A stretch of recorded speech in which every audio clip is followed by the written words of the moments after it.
Good morning. Let me just go live on here too.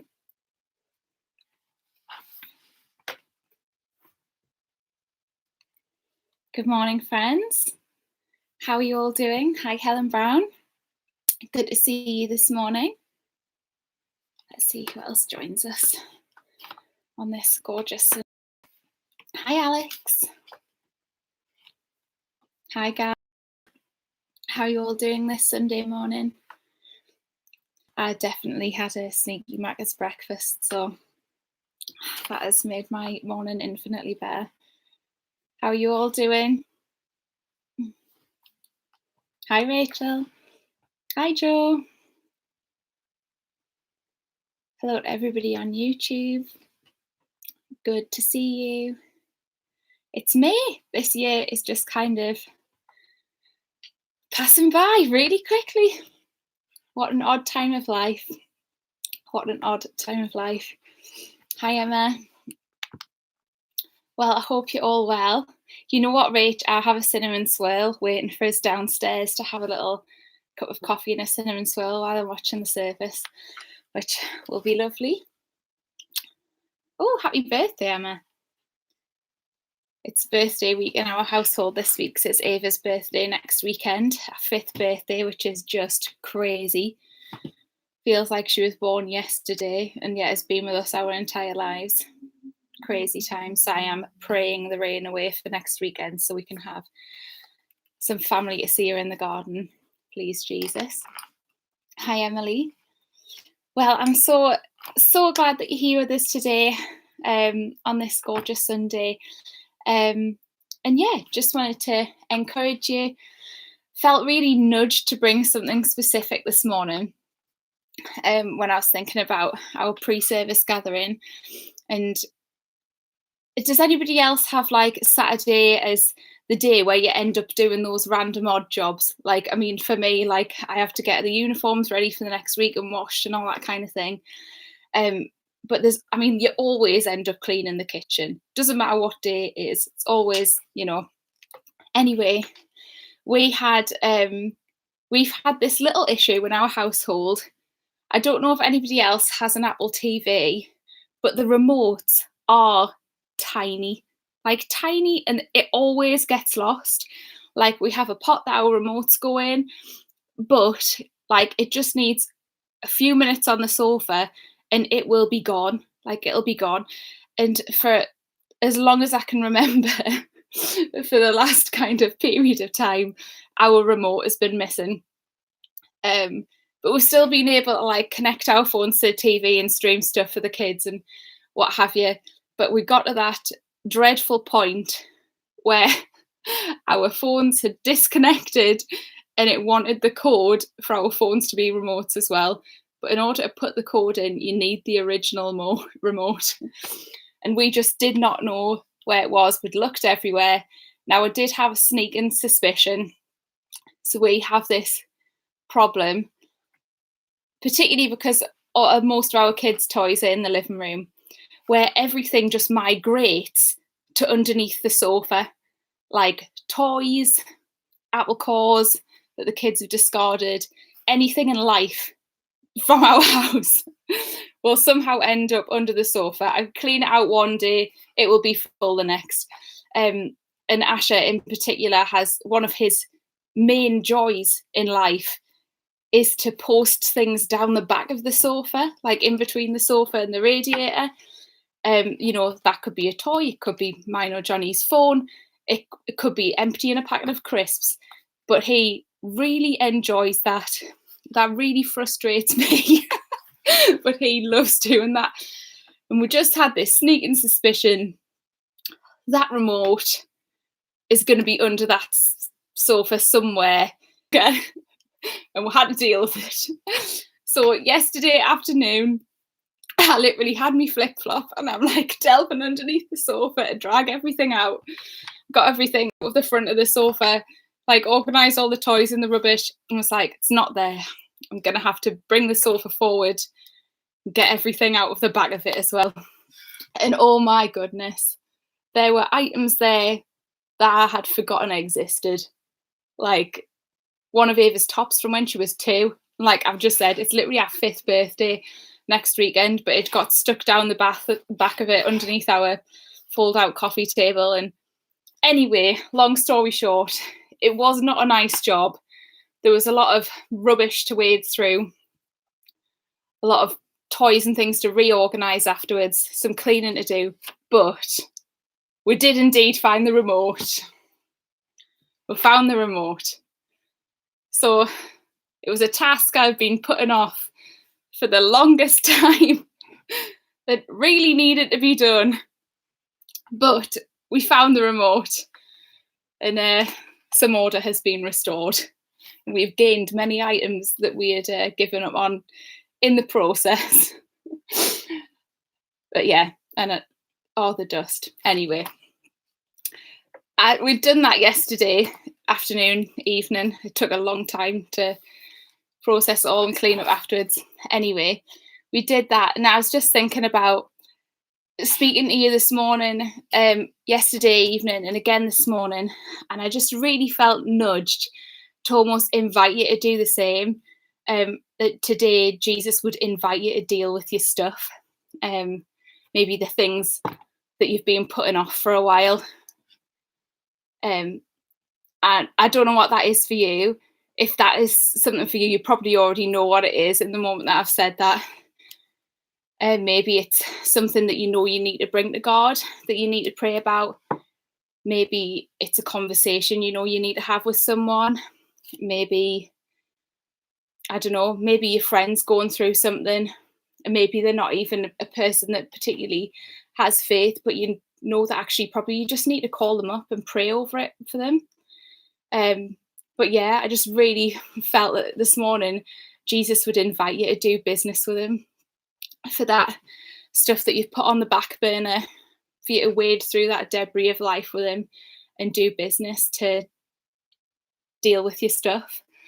And yeah, I started talking to Johnny about this morning and was just like really reminded that God sees you.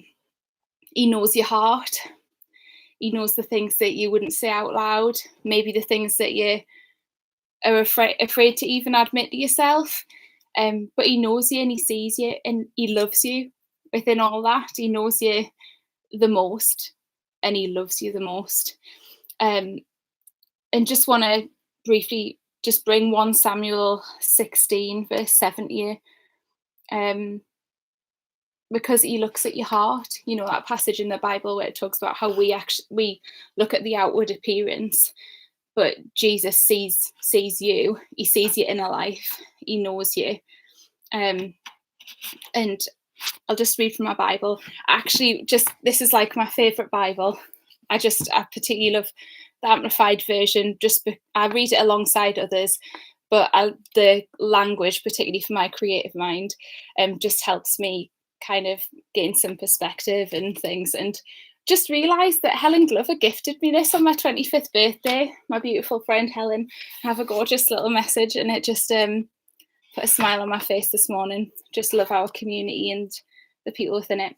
But yeah, I just want to read from 1 Samuel here, 16 verse 7. But the Lord said to Samuel, look not on his appearance or at the height of his stature, for I've rejected him. For the Lord sees not as man sees, for man looks at the outward appearance, but the Lord looks on the heart. And you know, in life, we can align stuff up on the outside.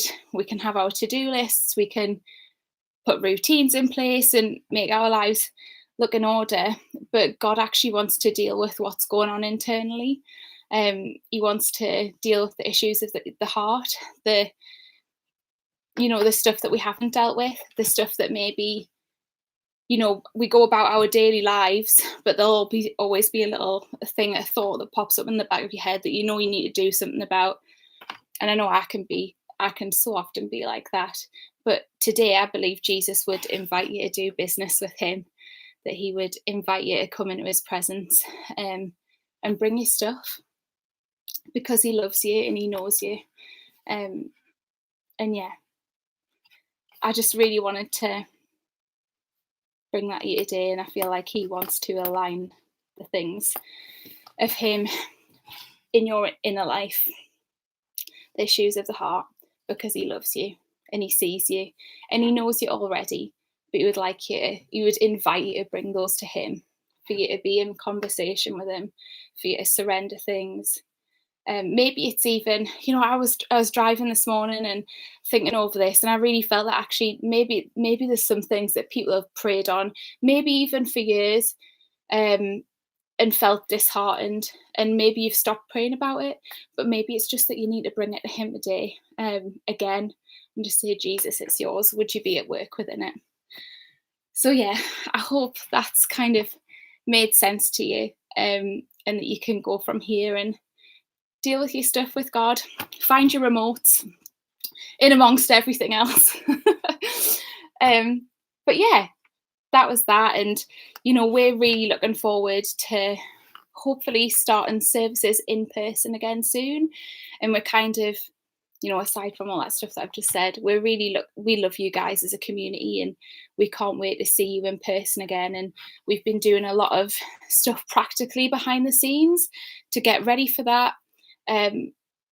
All the COVID regulation stuff to make sure everybody feels safe and is safe, and all that kind of stuff. And our worship team and production team are preparing to do the logistical side of bringing that forward to you in the room. And but just want to invite you again, some different kind of invitation. But I know a lot of us have been saying, I can't wait to be back in church again, can't wait to be in the room again, and all that kind of thing. And within this current season, church will look different, and so it should. We're still in a pandemic, so a lot of teams or things that would have been prior to COVID actually won't be functioning at the moment. So like, there won't be a coffee team, there won't be resources for now to make things as safe as possible. So maybe something that you would have previously served on or been a part of won't actually be happening in our weekly services for a while. But I would really encourage you to join host team for this period of time, because particularly now, that welcome and people feeling safe as they walk in is so important. And we want to serve Jesus together. We're not, a church of separate teams, but we're one team. We're one church, bringing Jesus to the people in our city, bringing Jesus to our friends and family, to our kids, to our husbands, to our, parents, and we're doing this together. So if you're maybe you weren't on a team prior to COVID, maybe you've joined church during this time when we've been online, but I would invite you to get on host team. And maybe you watched Future Night a couple of weeks ago, but we actually said that going forwards, actually we have the gorgeous couple, Amy and James O'Connell. They're taking on host team, and they have such a heart for being caretakers of people, and actually for host team being caretakers of people. So not just a team maybe that previously people thought, oh, well, I'm putting out things on seats, I'm making sure chairs are aligned, and making sure everything looks right, but we're actually welcoming people and looking after people.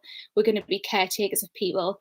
And a lot of those practical things that maybe host team once did actually won't necessarily be in place. So we're really hoping that actually staff like me will be setting out the seats midweek, so they're kind of set up in households 72 hours prior to a Sunday to make it as safe as possible.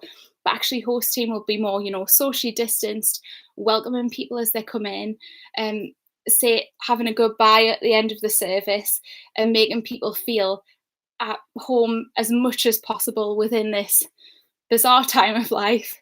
So if you're watching this morning and you want to be part of welcoming people back into the room, please contact James and Amy. Maybe contact your current team leader or your group leader to say, I'd really like to be part of host team coming back. Message the Instagram, message the Facebook, and we'll get the message to James and Amy so you can be part of that. And just talking about that again this morning with John, and he said this, it's host team, but is simply helping to set the table we're all longing to sit at. And, we can all be part of that. We can all, wear a mask and say hello outside to people that are getting signed in, and make people feel welcomed at home, and be that first face of Jesus to people walking into church. So yeah, if that's you, I'd really encourage you to get in contact with us. Just message James or Amy, because we're doing this together, and we really truly believe in this season that Jesus is going to meet us, but he's going to meet people in our city. He's going to meet homes of families and individuals, that he's going to meet with them, and we're going to see salvation in the coming weeks within our building, within our services, and from everything that spills out from that. So yeah, 2 invitations, 2 slightly different, but yeah, that's just what I wanted to bring to you today. And yeah, so excited, and just stay tuned in, and as soon as we have a definite day, we have plans in place, but there's a couple of things we're getting in line just to make sure everything's going to run well and keep people safe. So we'll get a date to you for that starting as soon as possible. And yeah, hope you guys have a great Sunday and enjoy the service. I believe the Douglases are currently flying over here, so that is really exciting. Our new senior pastors of the UK are on their way to be with us in person. So yeah, can I just pray for you guys as we go out and head towards our cinnamon swirls and coffees for our service on the sofa. And yeah, just love you so much and can't wait to see you again, and hope those invitations stay here and that Jesus does something within you in those. Great, well, I'll just pray.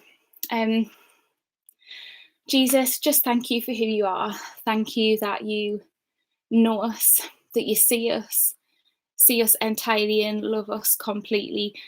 And as people are dwelling on those things that we've just chatted about, I just pray that they would go into their day and do business with you, Jesus, that you would speak to the places that you need to speak to, that you would bring healing and comfort and peace and do the work that only you can do in people's lives today, Jesus. And as we look at coming together into your house again, into your presence, we know that, this building is a stake in the ground in our city for you, Jesus, and that you're going to do incredible things here. We just pray that you're within all the details, that we can put all the risk assessments and all of that stuff in place. But Jesus, will you be there? Will you be within it all, Jesus? And we just entrust all of that to you. And as we come together as one church, as one team to bring you to our city, would you do something incredible in the days ahead? Would you bring salvation to our city, Jesus? Would you meet people in their place of need, however they're feeling, however they see themselves? Would you show them who they are through you, God, through your eyes, Jesus? Amen. Well, church, love you so much and can't wait to see you again soon, and hope you have a great Sunday. See you guys. Bye, YouTube.